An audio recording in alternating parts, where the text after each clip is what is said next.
Sa gitna ng nagpapatuloy at puspusang information awareness campaign ukol sa West Philippine Sea sa Zambales, naglunsad ang 69th Infantry Cougar Battalion Philippine Army ng panibagong info drive sa Satellite School ng President Ramon Magsaysay State University o PRIMSO ng San Marcelino. Nakinabang dito ang may kabuuang 300 estudyante ng National Service Training Program, kabilang ang Reserve Officer Training Corps Cadets at mga estudyante sa ilalim ng Literacy Training Service at Civic Welfare and Training Service. Ibinahagi ng Cougar Troopers ang mahalagang impormasyon hinggil sa pambansang seguridad at ang papel ng sandatahang lakas ng Pilipinas sa pangangalaga ng teritoryo ng bansa. Sa pamamagitan ng isinagawang talakayan at presentasyon, binigyang diin din ang pagpapahalaga sa pagmamahal sa bayan, kamalayan at aktibong pakikilahok sa mga inisyatiba sa pambansang depensa. Una nang nagsagawa ng info drive ang 69th Infantry Battalion sa main at Botolan campus ng PRIMSO noong nakaraang linggo.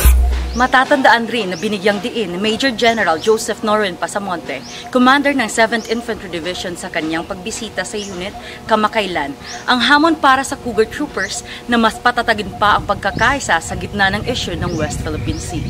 Mula dito sa Zambales, ako si Riza May Lamoste, ang inyong pamilyang kaugnay.